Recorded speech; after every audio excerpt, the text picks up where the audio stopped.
Welcome to Hop on Calls, a short, tactical, and practical podcast for outbound sales professionals looking to level up their game by learning from actual cold calls that I make every week live on LinkedIn. My name's Kevin Hopp, and I'm all about helping outbound sales professionals hone their craft and build high-quality pipeline. Let's dive right in and see what we can learn in this episode. Awesome. All right, we're back. Well, you guys missed all of the incredible witty banter that we had going back and forth about outbound in 2023, about the fact that we are here in my garage. And it's Hop on Calls. Hop on Calls. Where's my marker? Shout I got out. a marker. Yeah, you can grab a marker. I go with red. There we go. Shout out to our sponsor, Kixie, your all-in-one business telephony solution. We're going to be using Kixie Power Call today to make a ton of outbound calls in a short period of time. They also do business texting. They also do business workflows through HubSpot, Salesforce. If you have a CRM and you're not using Kixie, what are you doing? What are you doing? I don't know. But cool. All right. So Ronen, tell the audience a little bit about you. I'm sure most people tuning in know who you are, but who's Ronen? What do you do? Where do you work? Well, thank you so much for having me on. My name is Ronen Pessar. I'm the Chief Growth Officer at Stylo. We are a software company for Zendesk users. So I'm going to be selling to support leaders and cold calling support leaders and managers, directors and VPs and such today. And yeah, I've been in the cold call game for like 8 years. Long time. For quite some time, yeah. Long time. I've done it for a few companies, and it's great. I mean, you learn a lot being in the trenches that long. I can imagine. How many calls have you made? I was just thinking about that yesterday to see if there's a way to figure it out. I have no idea. You can always do like rough math. Like right. The rough math I've tossed around, but I tossed it around like a year and a half ago is like 500,000, like half a million cold calls. Cause I figure I myself had a period of time, an entire year where I was a cold caller for hire and I did nothing but make cold calls. Yeah. So I was doing 500-600 calls a day for like 3 or 4 different clients. So if I did that for a year and do the math, call it 400 calls a day over a year, plus all the time that I had as a BDR, plus running teams and teaching teams. And now what I do today, I do this show, I do cold calling for myself, I cold call with clients, I do a lot of stuff. So 500,000. Over 500,000 is my number. Impressive. I think I'm somewhere like in that realm. Possibly, I don't know, maybe 300K. 300K. I would say not quite as many as you have made. No, I guess. No, because you actually. I spent a lot of time also in leadership. Yeah. That's actually what I do with most of my time. So I wouldn't make as many calls when I was leading the teams. But exactly. Should we get into it? Let's do it. Let's fire up the dialer. I've checked it twice. We're going to find out if these people are naughty or nice. So you're calling support personas. Yes. Okay. It's January 3rd. Do you think they're in the office? We'll find out. I think they should be. But let's find out. I'm going to be calling for Hopp Consulting Group, which means calling founders of technology companies. Heck yeah. Right. And I am in the queue on my side. Hey, I was actually looking for. Oh, it's right. Oh, sorry about that. When you picked up, I didn't hear that right away. My name's Kevin. I'm with a company called Hopp Consulting Group. Did I catch you with a minute to have a cold conversation here on a Tuesday, or are you heads down doing something else? Oh, wow. You must be a busy guy if you're scheduling calls on the 15-minute marks, huh? That's your New Year's resolution. Look, wow. I love that. Well, I'm going to let you go here unless you have 1 minute, and I'll explain specifically, kind of the big reason why I called, and we'll determine if it makes sense for me to call back. Cool. Well, my name's Kevin Hopp. I run my own little company. It's called Hopp Consulting Group. I work exclusively with B2B SaaS companies to help them establish a strong calling culture inside of their organizations, doing things like this, cold calling at scale with technology and process. Is that something that you guys do today? Do you guys have a strong calling culture? No, that makes sense. And actually, I've worked with a number of organizations that sell exclusively to the large enterprise. And at the end of the day, sure, a lot of the methods that I use are good for kind of smile and dial. We sell 30,000 targets out there. But also, the question I have for you that might be worth talking about is, how many live conversations are your reps having with prospective customers every day? It's the same root problem I just go about solving it a different way. Do you mind if I connect with you on LinkedIn? I'm sorry, my colleague's talking to another prospective customer right now. But you wouldn't consider us friends? Not yet. All right. Have a great meeting. Cheers. Bye. Well, that answers that question. They can definitely hear us. They can hear. She couldn't hear you, but was I on yours? Just like a little bit. It worked out surprisingly well. Like that wasn't that bad at all. How'd it go? I just got the right person at a new company not using the solution that I use. Not using Zendesk. Exactly. So that's actually part of the framework, right? So it goes like this. Big shout out to Ryan Scalera, who kind of taught me a little bit about the gap selling methodology. And this is in their terms how they have done this. Yeah. But you can do this on a cold call. So my first question is something like, hey, are you using Zendesk today for ticketing? If they say yes, that's their present state. And I'm going for a yes, no. People always tell you open-ended questions. Not necessarily. Right. You might want to know, is this the right person to talk to? I don't want to waste my time otherwise, right?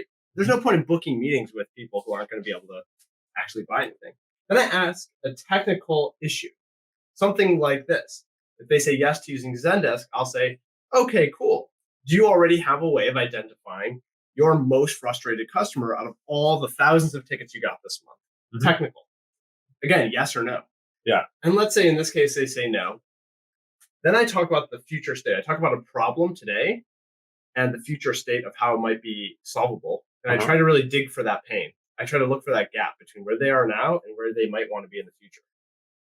And that sounds like, have you ever considered AI that automatically detects emotion, things like frustration and urgency, so that you can see exactly who your most frustrated customers are the minute you get a ticket from them without having to read through every ticket? And it's supposed to be provocative. It's supposed to get them to think a little bit like, have I considered that? Yeah, I've considered it. And usually the conversation skyrockets from there. Right. They tell me about what they've looked at, what they're using, why it's working, what's not working. Yeah. And then you go into, if you want to qualify your prospect, you can before the call at that point. Yeah. Or you could pivot into the ask. Yeah. That was actually the reason for my call, to find time where I can introduce you to this when I'm not cold calling you. How's next week? I like that a lot. I think the thing that I like about that the most is at the end, you're trying to get them to go, how are you doing that? Right? Like, exactly. It's funny. Like I was coaching one of my customers last week. We were talking a lot about similar scenarios. And one of the new reps we were just onboarding, she said to me, well, at the end of the pitch, aren't we trying to get them just to book the meeting right away? And I said, no. Like, it'd be great if they started asking you questions. It'd be great if they got into a conversation and they started saying, well, what makes you guys different from what I'm doing today? Right? I'm sure you've seen this too, Kev, but the companies who only book meetings without pitching anything have the highest no-show rates. Oh, yeah. You can get people to say yes to a meeting on the phone, but are they going to show up? Yep. And if you're getting 50, 60, 70% show rates, like 30 to 50% no-shows, you're doing something wrong. I think the benchmark for excellent is, I don't know, what would you say? Like 80%? Yeah. I was going to say 20% no-show rate or better. Yeah. That's probably the benchmark. It's funny how immediately you knew exactly where I was going with that. Yeah. I mean, you and I, we've been doing this for a minute, We're not. 2 out of 10 is basically like counting for family emergencies and the dog ate something and need to go to the vet. And it's amazing how often stuff comes up now. Oh, yeah. Right? All the time. People have every reason not to show up to a scheduled meeting. But also, if you look at like your hierarchy of meetings that you have scheduled in a given day, the one where Ronen called me last week, cool conversation, but I don't really know him, which goes back to the call that I just had with a CEO of a SaaS company. Oh, yeah. How'd that go? It was great. He mentioned his first objection was, cool, Kevin, like we don't do cold calling because we don't have a large market. Therefore, I don't want to call a lot of people. And I had the perfect response to it, which was like, look, I've worked with the Smile and Dial. I've also worked with the very strategic enterprise because I have. And it comes down to that problem of how many conversations am I having a day? Sometimes in enterprise sales, people say, well, it's too strategic. It's strategic. It's not going to work. Dude, conversations are conversations. Totally. If you're using a good process and structure to have 5 conversations a day, which one of them will net into a freaking $5 million deal, that's great too. All right. Back in the queue, baby. Ooh, I love cold calling to start the year. Hey, it's Ronen. Is that a pickup and hang up? Let's try calling her back. I was too slow on the... You know what we call that, right? The double tap. Let's go with that double tap. Hey, can you hear me now? Hey, it's Ronen with Stylo. How have you been? Yeah, this actually is a cold call. And although I know no one likes getting a cold call, especially not the Tuesday after New Year's, I can keep it super brief and then you can decide if you want to hang up on me. Oh, okay. Are you no longer overseeing customer service at Beyond? I totally get it. Yeah, I'm happy to send you that email. I've been doing this for a really long time, and I've yet to have anyone respond to my email after doing this for 8 years. Would it be totally insane if I shared why I'm reaching out before I even send you that email? Okay, well, yeah, I appreciate that a lot. I guess just one last question for you is, are you guys still using Zendesk, or have you moved on to a different ticketing tool at Beyond? Okay, no worries. Well, I appreciate the candor. Thanks. Take care. Happy New Year. Bye. Ooh, here's a rule. People who can't say yes will never say yes. What does that mean? So I've been trying to call folks lower down on the totem pole to see if our ICP and our ideal prospect is actually a manager or even a team lead. Huh. And what I'm noticing, like this one, a lot of them actually don't respond positively. So immediately her guard was up. Oh, I actually don't take cold calls. That was the first thing I heard. Then she goes, nice. Oh, I actually have no power to make any decisions here. Okay.